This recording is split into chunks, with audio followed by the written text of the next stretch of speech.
Welcome to the C-Suite Mentor, the place where you will learn the tools, strategies, and mindset to scale your business sustainably and build a lasting legacy. I'm your host, Theresa. As a fellow CEO, I understand what it takes to scale a business to 7 and multiple 8 figures. It's not necessarily what you might think. It requires a complete shift in how you think, strategize, and execute key actions in your business. My mission is to help CEOs step back into the driver's seat of their business by optimizing their operations, empowering their team, and staying in total alignment with their big vision. So, are you ready to exchange everything that hasn't worked for strategies that will? You're in the right place, so let's go. Hello, and welcome back to another episode of the C-Suite Mentor podcast. This episode is going to be a little different than normal episodes that we do, but it's okay. You know, it's all good. We like to shake things up a bit. And this episode is definitely going to shake things up a bit because we are talking about something that I haven't talked about. I don't think I've ever, maybe a long time ago I did, but it's something that my team wanted me to talk about, especially with all of the struggles and frustrations and things that we have been through as business owners, as a culture, and really the ability to get through challenges and obstacles and struggles that come our way and get to the other side of it even stronger without quitting, without giving up, without staying on the ground when you get knocked down. And if there's one thing that I know about, it's that life happens. Life comes your way and it can knock you down.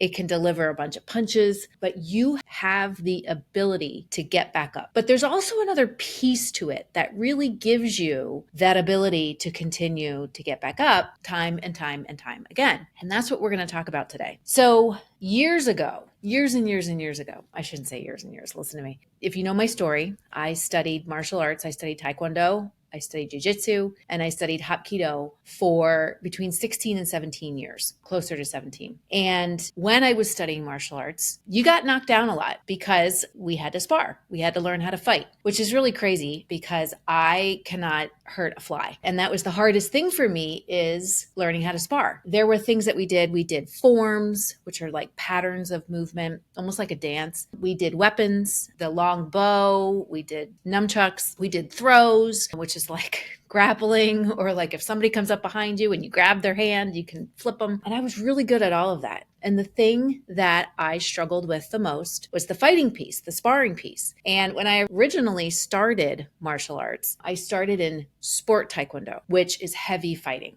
You got the gear on, you got the whole thing. It's what they do in the Olympics. And when I switched schools, because I switched schools kind of midway through, I ended up going to a new school that was traditional taekwondo. The man that was my grandmaster, he actually trained the Korean Air Force and was phenomenal. The first gentleman that I studied under, my first master, he was Brazilian, and he was an incredible fighter, incredible.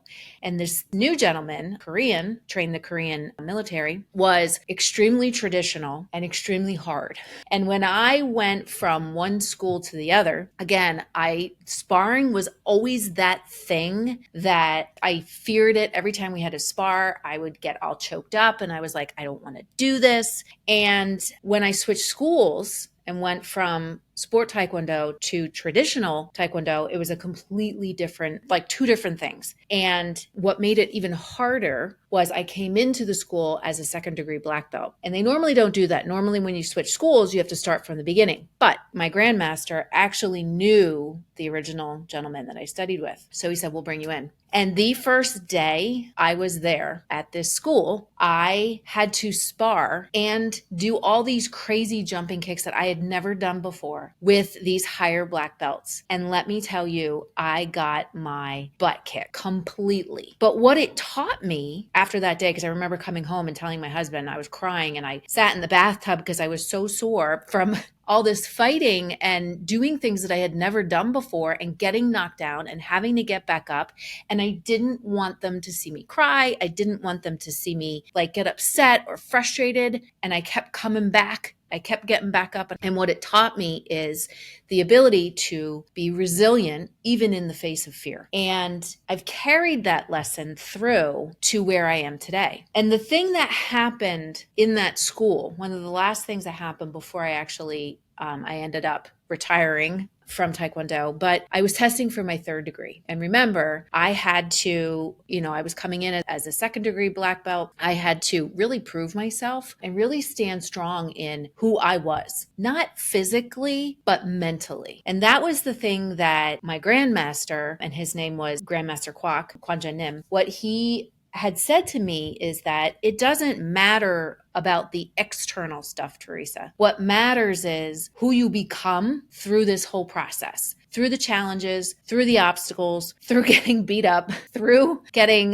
having to spar and having to put that, set aside that fear and do it anyway. And the last thing that happened, and those lessons I carried through with me. And the last thing that happened was I had to do my third degree test. And I had to test against somebody who was a much better sparrer than me. And long story short, I come out there, I'm ready to go. I have my gear on, I'm sparring, and I am giving it my all. I am giving it my all. And about a couple minutes into the sparring round, because you have to go several rounds, couple minutes into it, I go to try, because you had to, obviously I'm testing for a higher degree, you have to do higher level movements and technique in your sparring. And one thing that was great for me is that I'm short. I'm only 5 feet tall. So when I was sparring somebody who was bigger than me, I could get in angles and I could move around and I could see things before they saw it because I was shorter and had a lower center of gravity. So I could kind of move around and see things that they couldn't because they were bigger than me. So during this sparring, match, I'm sparring with this guy who, like I said, is much better than me. He's taller than me. And I go in and I'm like, I'm going to give this my all. And I went to do a jumping, believe it or not, a flying back jumping kick and flying back jumping roundhouse. And when I was in midair, he swept my legs. Totally Karate Kid. If you've seen the movie, I'm dating myself. But he swept my legs and I fell flat on my back, on my neck. And when I laid there, I was laying there and I was like, oh my gosh, I think I'm paralyzed. And I was freaking out. And all of a sudden I moved a little and I could hear my mother panicking. And I could hear my husband going, it's okay. She's okay. She'll get back up. And as I was laying there, I heard my back just adjust. And it was almost like my whole spine went and just adjusted back. And at that point, I said, all right, get back up. I said it to myself, get back up. Don't let them see you cry. Get back up and keep going. And that's exactly what I did. And I went to go back and I went into fighting stance and I was ready to go. And Kwan Nim called the match because obviously he knew something happened. And after that, I remember my best friend coming up to me and she said to me, Theresa, that right there, that was badass, total badass. And that's where the badass factor originally started, was me studying martial arts, studying, getting kicked down, getting back up, and really focusing on it's not about the physical and the external stuff that happens. It's about the internal and your ability to get back up and keep going. And as I said, life throws us all kinds of stuff. It throws us sickness. It throws us struggle. It throws us obstacles. It throws us people quitting. It throws us, loss, grief. And what we do with it is the most important part because we never know what impact is going to come our way. Just like when I was sparring, I had no idea I was going to get swept jumping, more than 5 feet in the air by this guy and fall completely on my back, crack my neck, not sure what was going to happen next, but I got back up because as I said, we don't know what's going to happen. We don't know what kind of external impacts are going to happen. But what we can do is we can tap into our own badass factor. And I'm going to explain. There's 7 things that I have embraced from naming this and learning it and embracing it myself. Because again, it doesn't come from the outside of things. It comes from the inside. And if we can manage how we react to something, how we deal with it, and how we move forward, a win is inevitable. So as these negative impacts come in, or as these things happen, if we stack all of them together and that's what we focus on, we're not going to achieve that win or that goal that we're looking to achieve. Or we're not going to be able to get through these obstacles and hurdles and struggles that we want to get through that come our way. But if we look at these impacts that happen, or if we look at the fears that we have and we say, you know what, let's figure out what we're going to do next, we're able to get through it and get over it, or get to the other side, or achieve a win. So the badass factor ended up evolving more throughout the years. And fast forward, also, if you know my story, in 2021, my best friend and my business partner, well, actually in 2016, she was diagnosed with cancer. My husband was diagnosed with cancer at the same time. And Vanessa had pancreatic cancer. And she fought for 5 years. And we took that badass factor and we completely applied it to what she was going through. Because really, looking at her, she was total badass with how she got through something that life threw at her that was completely unexpected. And she even said, if you've listened to episode 80, when I interviewed her several years ago when we were at the beach, she said I had a choice. I could either have it hold me down and define me, or I could get back up and keep fighting. And she chose to get back up and keep fighting for 5 years. 5 years of fighting cancer until she wasn't able to beat it anymore. So, but what she did, again, was she took the different things, because she actually not once, not twice, but 3 times fought this cancer. Just like my husband, not once, not twice, but 3 times has beat cancer. And again, it doesn't come from, because we don't know when impacts are going to happen. We don't know when life is going to throw life at us. And we're going to have to figure out, are we going to stack the negatives against us? Or are we going to not let it define us? We're going to accept it and we're going to say, okay, we're going to get up and we're going to fight. We're going to get back up and back on our feet, and we're going to figure out what our next steps are. So I know that there are a lot of frustrations happening in the world. I know that I work with local businesses every day. Every day. I have conversations with people who own small businesses, whether they're online business or brick and mortar business, every day. And I know there's a lot of frustrations and a lot of struggles between trying to secure funding and get loans. Trying to pay off debt is a big one. Accumulating tons of debt and trying to pay it off and not getting anywhere with it. Being able to hire good people. Being able to get your team to work together. These are all frustrations and struggles that we have faced for the past 5 years or potentially longer. So I wanted to do this episode to tell you how I define the badass factor. And again, this started before my years in taekwondo, but I really learned to tap into it. It's almost like the force, like Star Wars, like the force, but we're just going to call it the badass factor. But I wanted to talk about it because recently I've had a series of conversations with people, and I'm watching what people are commenting on online, and I'm seeing all of the negative narrative that's out there in the world. And I want to give you something to focus on to help you to navigate it. Because yes, we're hearing a lot of negative around the economy. We don't have to listen to it. We can choose to listen to our own voice. We don't have to pay attention to all the negativity that's out there. We can choose to see and paint a different narrative. So I want to give you there's actually 7 things that you can do to really start tapping into your own badass factor that will get you up and keep you going no matter what impact comes your way. So the first one is that you deserve a seat at the table. And if there isn't a seat for you, you need to create a new table. This is the whole calling up your own greatness and saying, I want a seat here.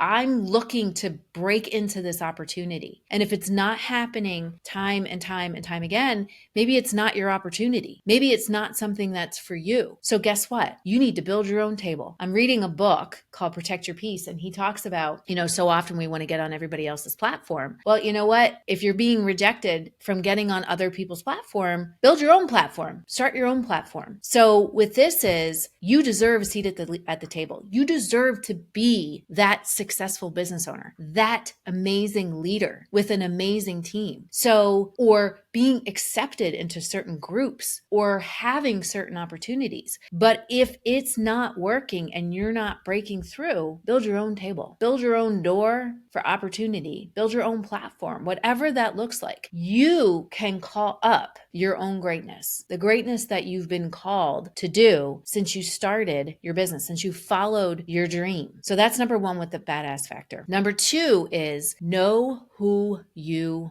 are and stand in that truth. Even if you got to stand alone, know who you are. Vanessa, my business partner, this is one big thing I learned from her is you got to know who you are and you got to stand in it, and don't ever let anyone else tell you who you are. And I think along the way, as business owners, as CEOs, we get so focused on driving results and achieving success. And what happens along the way is we lose ourself. We lose that connection to ourself because all we're doing is we need more sales. We need more traffic. We need more visibility. I need more money in my bank account. And that's what we end up focusing on. And then we lose connection to ourselves. And when we lose connection to ourselves and who we are, we let everybody else tell us who we are. So we say, well, a CEO is supposed to be like this. They're supposed to be driving results. They're supposed to be driving a specific car. They're supposed to act like this. No. So what we need to do, really what we need to do, is we need to connect back to who we are. Know who we are. Know what it is that we want in life and for our business. And that's what we drive forward. Not letting anybody else tell us who we are. Not society, not if you're a restaurant owner, don't let the industry tell you what you can and can't do. Do your own thing. Be your own person. Don't let society, don't let the community, don't let anybody else tell you who you are and what you can and can't do. You define that. Number three, you have to find your sixth gear. And that sixth gear is that inner knowing and that fire. And the way that I describe it, when I landed on my neck, this fire just ignites within you, and it's in your lower belly. It's called the dongjung. People have called it the mulabanda. Like there's different names for it, but it's right below your belly button.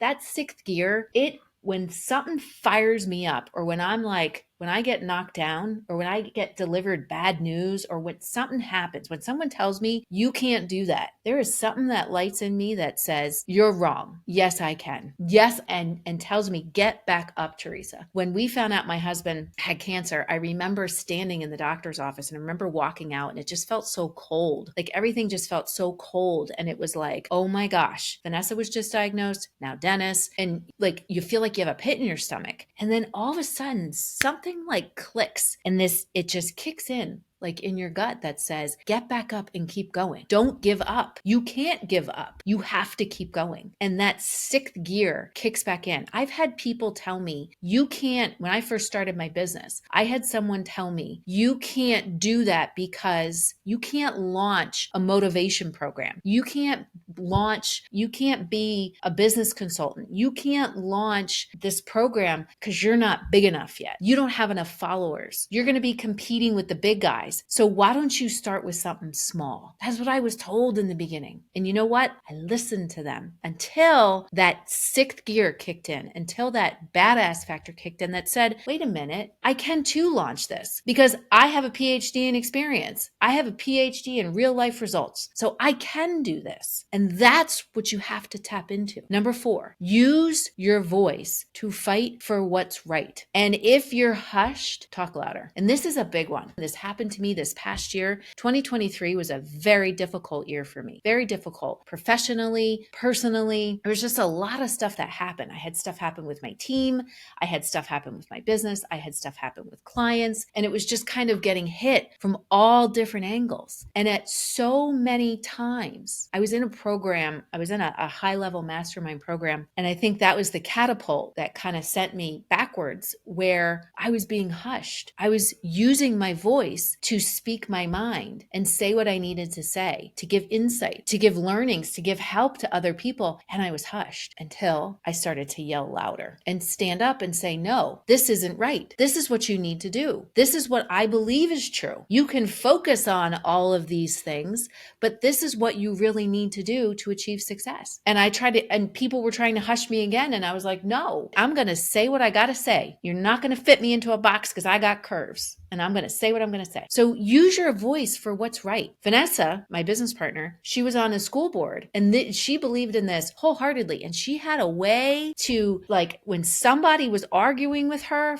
arguing for something that was just wrong, she had a way of politely smacking them down and saying, thank you very much for your opinion, but no, that's not right, because she was fighting for what was right. She was fighting for what, for positive change. And because people wanted to stay in the same place, she wasn't having that. She fought for positive change. So for you as the business owner, as the CEO, you need to use your voice to fight for what's right. I have a client who had a fire in his business and decided that they were going to take the food that they were going to have to throw out and they were going to do something with it. So they made free soup for the community. And he was saying, if you want to make a donation to help us pay my staff, because he decided he wanted to pay his staff for the entire time he was closed because of the fire. It's like, if you want to make a donation, great. If not, enjoy a cup of free soup. And let me tell you the backlash that he got. And what did he do? He used his voice for good and stood up for what was right. And all the haters, he came back and said, I'm sorry, you may not agree with what I did. You may not agree. And you may think that I have a bajillion dollars, but I don't. But that's okay. We wanted to give free soup. So use your voice for what's good. And if you're hushed or people try and hush you, you got to talk louder, because that's what society needs. And that's the beauty of being someone who owns a small business, is we have the ability to do that as leaders in our business. Number 5 is radical resilience. And this is where, again, you have to have the ability. You're going to get knocked down. People are going to say stuff. People aren't going to agree with all of the decisions that you make. People are going to, want you to do something different, or your team is going to offer suggestions. And at the end of the day, it really is up to you to make that final decision and say, this is what we're going to do. And having that conviction to say, this is the direction that we need to go, because I feel that it is the best for the business. And not everybody's going to agree with it. And you might have, throughout the course of business, I know last year I had several clients who had a lot of turnover, and they were like, what are we going to do? I had a client this year, in the beginning of this year, who lost three key employees. And he was like, I don't know what we're going to do. And I'm like, you're resilient. You have to have that radical resilience. When my business partner and my husband were diagnosed with cancer, I had to shut down a business at the same time and grow a consulting business, and also be there to help and support them as they were going through treatment. If I didn't have that radical resilience, I don't know if I would have gotten out of bed in the morning. So we need to, again, stuff will happen, impacts will happen, things will happen, but we have to be able to come back up and choose the right next thought, because we always have the ability to choose our thought. We always have the ability to choose how we react to things. If you've ever read the book by Viktor Frankl, Man's Search for Meaning, that's what the book is all about. The last of the human freedoms is our ability to choose our perspective, our ability to choose how we see things, how we react to things. No one can take that away from us. No one. And when they do, we're on the wrong side of the dirt. So we have to have that radical resilience to be able to choose the next thought, the next good thought, and not stack negative things, stack until we can't get back up. So we need to have that radical resilience. Number 6 is we don't accept mediocrity. We accept greatness. We find the greatness in others. And some of this has to do, what plays into this a lot is the ability to connect with people, knowing that it's better to listen to hear than listen so that you can be understood. So looking at things and saying in your business and saying, how can we achieve greatness? How can we bring out the greatness in our team even more than we already have? I read something the other day that a great leader gets their team to do great things. And I thought about it to myself, and I thought, no, a great leader brings out the greatness in his team individually, because each individual has their own greatness. And then from there, we're able to build great things. You can't build great things until you bring out the greatness in others. So with mediocrity, not accepting it, just like I wasn't going to accept being a mediocre martial arts student. I wanted to be great, even though greatness might not be the best spar, but greatness was me from within saying, I can do this. I'm going to try it, and I'm going to move through this fear, and I'm going to do it anyway and get to the other side of it. So not accepting mediocrity in our business, not accepting mediocrity with our team, but instead inspiring and finding and pulling out the greatness within our team so that we can build great things in our company. Because when we do that, we're able to take the greatness that we're building from within, and we're able to put it in the outside, in our community, in society, and in the world. And the last one is face, and I think this is a big one, and I touched on it, is courage. Having the strength in the face of fear and pain and struggle. I have faced severe anxiety. I, from time to time, have periods of depression, and for one reason or another. And through it, I have learned to find that courage in the strength of fear and pain from within, to keep going, to keep showing up to my team, to all of you, to my customers, to keep showing up and saying, okay, what are we going to do next? What next step do we need to take? Where are we going and what do we need to do next? To have that courage to take the risks that we need to take so that we can build something that no one's ever built before. That truly is being a badass, and truly is like, just again, it's that mental and physical strength that we have, more mental, that mental and emotional strength that we have,